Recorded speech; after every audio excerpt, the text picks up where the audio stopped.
Assalamualaikum warahmatullahi wabarakatuh. Abang kakak, bagaimana kabarnya hari ini?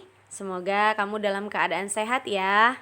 Wah, kita sudah libur di semester 1 kemarin. Dan kita juga sudah melalui semester 1 kemarin melalui pembelajaran daring. Hari ini bertemu lagi dengan Miss Eka dan sudah di semester 2. Miss Eka mengharapkan kamu masih semangat untuk mengikuti pembelajaran walaupun kita awali semester 2 kita dengan pembelajaran daring kembali. Nah, insya Allah keadaan akan segera membaik. Nah, nantinya kita bisa segera masuk ke sekolah. Nah, abang kakak, bagaimana liburannya? Insya Allah menyenangkan ya. Nah, semoga liburan kemarin kamu isi dengan kegiatan-kegiatan yang positif. Nah, Miss Eka juga yakin selama liburan kemarin kamu juga pasti masih mematuhi protokol kesehatan yang berlaku. Nah, untuk mempersingkat waktu, hari ini langsung saja Miss Eka mengingatkan kita masuk di semester 2. Nah, hari ini kita juga sudah masuk di tema yang baru. Seperti biasa, sebelum kita mulai pembelajaran, marilah kita ucapkan lafaz basmalah bersama-sama. Bismillahirrohmanirrohim. Semoga pembelajaran kita hari ini, pembelajaran pertama kita di semester 2 ini diridhoi oleh Allah, dan insya Allah apa yang Miss Eka sampaikan ilmunya bermanfaat untuk kamu. Amin ya rabbal alamin. Langsung saja kita masuk ke materi pembelajaran kita hari ini.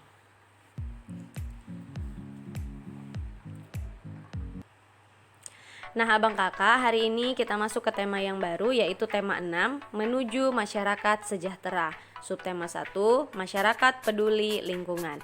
Hari ini kita akan masuk ke pembelajaran yang pertama. Materi pembelajaran hari ini, tujuan pembelajarannya yang pertama yaitu dengan kegiatan mengamati gambar kegiatan warga masyarakat di Kampung Damai, siswa dapat menjelaskan pelaksanaan kewajiban sebagai warga negara dalam kehidupan sehari-hari dengan tepat. Tujuan pembelajaran yang kedua, dengan kegiatan membaca bacaan yang berjudul Makna Proklamasi bagi Bangsa Indonesia, siswa dapat menjelaskan makna proklamasi kemerdekaan dalam upaya membangun masyarakat Indonesia yang sejahtera dengan tepat. Ketiga, dengan kegiatan berlatih menjawab pertanyaan, siswa dapat menyampaikan perkiraan informasi dari teks non-fiksi berdasarkan kata-kata kunci yang terdapat pada judul dengan tepat. Nah, materi kita yang pertama yaitu dalam mata pembelajaran PPKN. Nah, amatilah beberapa gambar kegiatan warga masyarakat di Kampung Damai berikut. Nah, sebelum kita mengamati gambar, di sini dikatakan lingkungan mempengaruhi kesejahteraan masyarakatnya. Oleh karena itu, masyarakat diharapkan peduli terhadap lingkungan supaya sejahtera. Nah, bagaimana kepedulianmu terhadap lingkungan? Ayo kita diskusikan lebih lanjut. Nah, abang kakak sering juga kan dikatakan bahwa memang kehidupan kita, baik itu sosial, kemudian kepribadian kita, salah satu yang mempengaruhi itu adalah lingkungan. Nah, ternyata selain mempengaruhi kehidupan sosial kita, lingkungan juga berpengaruh dalam kesejahteraan masyarakatnya. Nah, kali ini kita akan mendiskusikan bagaimana lingkungan itu mempengaruhi kesejahteraan masyarakat dan bagaimana sikap kita sebagai warga masyarakat yang baik peduli terhadap lingkungan kita. Nah, silahkan perhatikan gambar di bawah ini. Nah, kamu perhatikan gambar yang Miss Eka tampilkan. Di sini ada gambar, kalau kamu perhatikan ada beberapa warga, baik itu orang dewasa, kemudian ada anak-anak. Nah, kamu perhatikan apa yang sedang mereka lakukan? Iya benar, mereka sedang melakukan gotong royong. Nah, jadi abang kakak, gotong royong itu merupakan salah satu kewajiban masyarakat terhadap lingkungan. Nah, untuk di materi PPKN ini kan kita akan mempelajari mengenai kewajiban kita di lingkungan masyarakat. Jadi salah satu kepedulian kita, kewajiban kita sebagai warga masyarakat yang baik adalah peduli terhadap lingkungan kita dengan cara bergotong royong. Nah, biasanya bergotong royong itu kan banyak jenisnya. Nah, seperti yang di gambar ini ditampilkan, mereka sepertinya membersihkan gorong-gorong atau selokan atau parit di sekitar tempat tinggal mereka. Kemudian mereka juga menimbun jalanan yang berlubang. Nah, selain gambar yang pertama ada juga gambar yang kedua. Perhatikan. Nah, gambar yang kedua ini berbeda dengan gambar yang pertama. Kalau yang pertama tadi mereka bergotong royong membersihkan selokan. Coba kamu perhatikan apa yang sedang dilakukan di gambar yang kedua. Iya, benar sekali. Nah, yang kedua, mereka juga di sini sedang membersihkan lingkungan mereka atau melakukan penghijauan. Nah, kalau kamu perhatikan di sini ada 3 orang dewasa, yaitu bapak yang pertama sedang memegang cangkul, kemudian bapak yang kedua dan ketiga mereka sedang ingin menanam pohon di pinggir jalan. Nah, jadi salah satu yang bisa kita lakukan sebagai warga negara yang baik adalah menjaga lingkungan dengan melakukan penghijauan. Abang kakak, kamu pasti juga sudah tahu dengan melakukan penghijauan banyak sekali manfaat yang bisa kita peroleh. Salah satunya adalah mencegah lingkungan kita agar terhindar dari yang namanya banjir. Benar, kalaulah di lingkungan sekitar kita banyak pepohonan, kemudian tumbuhan juga tumbuh dengan rindang dan asri, maka insya Allah lingkungan kita itu akan aman dari yang namanya banjir. Karena salah satu manfaat tumbuhan adalah akarnya yaitu menyerap air, baik itu air hujan. Nah, jadi di sini di gambar yang kedua ini adalah salah satu kewajiban kita terhadap lingkungan, yaitu menghijaukan atau melakukan penghijauan, menjaga lingkungan agar tumbuhan di sekitar lingkungan kita terjaga dengan baik.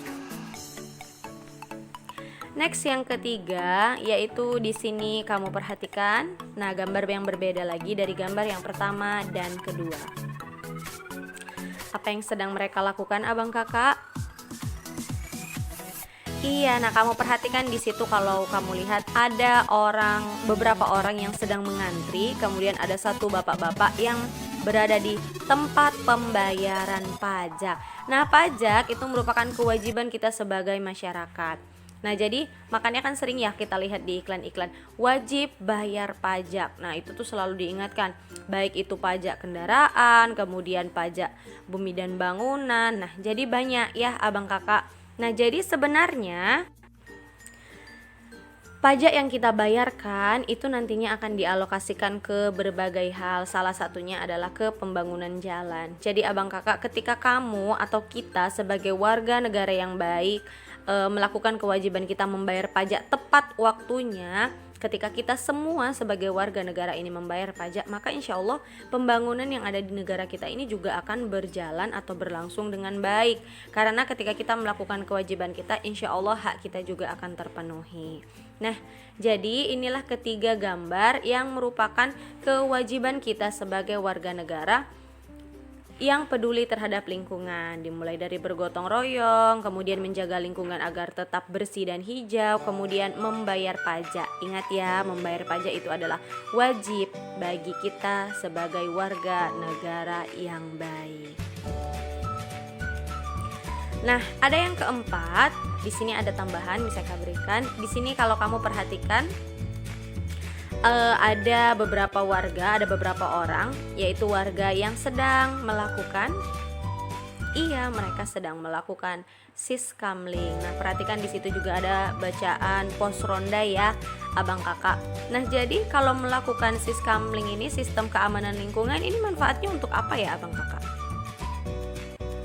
Iya, benar sekali, banyak ya. Salah satunya adalah menjaga keamanan lingkungan kita. Menjaga keamanan lingkungan kita baik itu dari maling, kemudian menjaga lingkungan kita agar tetap aman, jauh dari maling, dari orang-orang yang ingin mengusik kampung kita. Nah, jadi inilah gunanya. Jadi biasanya memang yang melakukan siskamling itu bapak-bapak ya, atau biasa kita bilangnya ngeronda.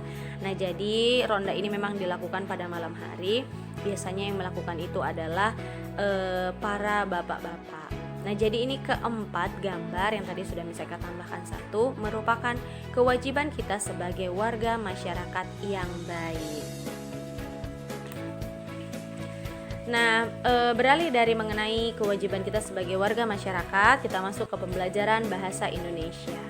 Nah, di sini dikatakan setiap judul teks memiliki kata-kata penting yang mencerminkan informasi dari dalam teks. Kata-kata penting pada judul dapat menjadi pemandu bagi pembaca untuk menebak isi pokok atau informasi yang terdapat di dalam teks. Nah, dengan demikian sebelum membaca teks secara keseluruhan kita dapat menebak kira-kira apa isi teks tersebut dengan cara Menemukan kata penting pada judul teks. Kata-kata penting itu dapat disebut dengan kata kunci. Nah, di sini Miss Eka berikan contoh. Contoh di sini ada teks yang berjudul Brastagi adalah desa wisata yang asri dan hijau. Nah, dari judul tersebut kita bisa menemukan kata kunci, yaitu kata kuncinya ada Brastagi, wisata, dan asri. Nah, tadi kan dikatakan dengan membaca judul, ketika kita membaca judul, kita pasti akan bisa sedikitnya kita akan bisa menebak isi atau pokok atau informasi yang terdapat dalam teks. Kita akan mengerti bahwa misalnya teks tersebut itu menceritakan tentang desa Brastagi merupakan wisata yang asri. Jadi nanti pasti akan dijelaskan mengenai desa Brastagi, kemudian apa-apa saja tempat wisatanya, kemudian apa yang membuat wisata itu menjadi asri. Jadi itulah kata kunci ya abang kakak, merupakan kata penting dalam judul teks yang akan kita baca. Nah, itu memudahkan kamu. Jadi mulai sekarang ketika kamu membaca sebuah cerita, baik itu teks, kemudian cerpen, kemudian ada juga novel, kemudian kamu bisa setidaknya menemukan gambaran isi dari cerita tersebut berdasarkan dari judulnya. Jadi dalam judul itu biasanya terdapat kata kuncinya, seperti contoh yang sudah Miss Eka berikan. Nah, beralih dari kata kunci, dalam mata pembelajaran IPS kamu diminta untuk membaca. Nah, di sini ada teks mengenai dengan judul Makna Proklamasi bagi Bangsa Indonesia. Nah, ini adalah judul teksnya. Mari kita baca. Seperti biasa saat Miss Eka membaca, silahkan kamu buka buku paket tematik kamu, yaitu sekarang ada di tema 6. Subtema 1 pembelajaran yang pertama. Silahkan kamu juga ikut membaca dengan senyap atau dalam hati ketika Miss Eka membaca dari sini. Makna proklamasi bagi bangsa Indonesia. Proklamasi berasal dari kata proklamatio atau bahasa Yunani yang memiliki arti pengumuman resmi kepada seluruh rakyat. Pengumuman yang dimaksud adalah pengumuman yang berhubungan dengan ketatanegaraan. Setiap bangsa pasti menginginkan kemerdekaan karena kemerdekaan merupakan cita-cita dan tujuan yang ingin dicapai. Begitu juga dengan bangsa Indonesia. Bangsa Indonesia pernah mengalami masa penjajahan cukup lama dan membuat rakyatnya menderita. Karena alasan itulah bangsa Indonesia bekerja sama, bahu-membahu dan sekuat tenaga berjuang untuk memperoleh kemerdekaannya. Perjuangan bangsa Indonesia terwujud secara resmi setelah Soekarno-Hatta atas nama bangsa Indonesia memproklamasikan kemerdekaan Republik Indonesia pada tanggal 17 Agustus 1945. Proklamasi kemerdekaan yang dikumandangkan Soekarno-Hatta memiliki makna bahwa bangsa Indonesia telah merdeka dan berdaulat, sehingga wajib dihormati oleh negara-negara lain. Indonesia menjadi bangsa dan negara yang memiliki kedudukan yang sama dan sederajat serta memiliki hak dan kewajiban yang sama dengan negara-negara lain yang sudah merdeka dalam hubungan internasional. Proklamasi kemerdekaan juga memiliki makna yang lain, diantaranya sebagai berikut. A. Proklamasi sebagai puncak perjuangan bangsa Indonesia. B. Proklamasi sebagai awal terbentuknya Negara Kesatuan Republik Indonesia. C. Proklamasi kemerdekaan sebagai titik tolak perubahan hukum kolonial menjadi hukum nasional. Dan D. Proklamasi menjadi pintu gerbang menuju masyarakat yang adil dan makmur. Kemerdekaan merupakan cita-cita dan tujuan yang ingin dicapai oleh setiap bangsa di dunia. Begitu juga dengan bangsa Indonesia. Bangsa Indonesia telah mengambil sikap untuk menentukan nasib sendiri dalam segala aspek kehidupan. Bangsa Indonesia memiliki kewajiban untuk mempertahankan kemerdekaan dan mengisi kemerdekaan yang telah diraih dengan cara meningkatkan taraf kehidupan bangsanya, memajukan kesejahteraan umum, menjelaskan kehidupan bangsa, dan ikut melaksanakan ketertiban dunia. Proklamasi kemerdekaan dapat dijadikan jembatan emas bagi bangsa Indonesia menuju masyarakat yang sejahtera, adil, dan makmur. Nah, itulah teks mengenai makna proklamasi bagi bangsa Indonesia. Di sini ada latihan, yaitu ayo berlatih, ada 3 soal. Yang pertama, apa judul teks pada bacaan di atas? Nah, pasti sangat-sangat mudah karena begitu melihat saja sudah bisa terjawab untuk soal yang nomor 1. Nomor 2, informasi apa yang diperoleh dari bacaan berdasarkan kata kunci? Nah, abang kakak, setelah kamu menjawab nomor 1 dari judul teks tersebut, nah tadi kan sudah Miss Eka jelaskan tuh, misalnya contohnya seperti Brastagi merupakan tempat wisata yang asri dan hijau. Nah, di situ kan ada kata kunci yaitu Brastagi, kemudian wisata, kemudian asri. Nah, dari judul teks yang baru saja kita baca, menurut kamu apa kata kunci dari teks dari judulnya? Kemudian informasi apa yang diperoleh dari kata kunci tersebut? Silahkan kamu tuliskan terdapat di teks tersebut ya abang kakak. Kemudian yang ketiga, apa yang dapat kamu lakukan sebagai warga masyarakat dalam memaknai kemerdekaan? Nah, banyak yang bisa kita lakukan. Silahkan kamu tuliskan minimal 2, paling sedikit 2, apa yang bisa kamu lakukan sebagai warga masyarakat dalam memaknai kemerdekaan ini. Nah, silahkan kamu kerjakan latihan tersebut di buku latihan tematik. Seperti biasa, abang kakak, Miss Eka juga mengingatkan ini sudah semester 2, apalagi kamu sudah kelas 6. Silahkan kamu kerjakan latihan itu dengan sebaik mungkin. Ketika diberikan latihan, maka segera dikerjakan dan kirimkan melalui WA Miss Eka, paling lambat Miss Eka tunggu jam 10. Terkecuali kalau kamu ada halangan atau kepentingan tertentu, itu akan Miss Eka berikan keringanan waktu, boleh untuk keesokan harinya. Silahkan kamu kerjakan. Semakin baik kamu mengerjakan nilai, semakin rajin kamu mengirimkan tugas kamu kepada Miss Eka, nantinya nilai kamu juga akan semakin baik. Ingat ya, sudah kelas 6, sudah di semester 2, jauhkan dari sifat malas dan kamu harus semakin rajin dalam belajarnya. Nah, itulah materi pembelajaran kita hari ini. Kerjakan latihannya dengan sebaik mungkin ya abang kakak, tetap semangat. Nah, Miss Eka ucapkan terima kasih untuk kamu yang sudah menonton video ini, mendengarkan Miss Eka menjelaskan materi dari awal sampai akhir. Semoga apa yang Miss Eka jelaskan bisa kamu pahami, apa yang Miss Eka berikan ilmunya insya Allah bermanfaat untuk kamu. Jika ada yang kurang kamu pahami atau bahkan tidak kamu pahami, nah silahkan boleh kamu tanyakan melalui Miss Eka, boleh kamu tanyakan langsung melalui WA. Nah, jadi insya Allah kalau Miss Eka bisa bantu, nanti secepatnya Miss Eka akan jawab bagian mana yang tidak kamu pahami. Silahkan kerjakan latihannya dengan sebaik mungkin. Nah, untuk mengakhiri video pembelajaran kita hari ini, kita ucapkan lafaz hamdalah. Alhamdulillahirabbil alamin. See you on the next video. Assalamualaikum warahmatullahi wabarakatuh.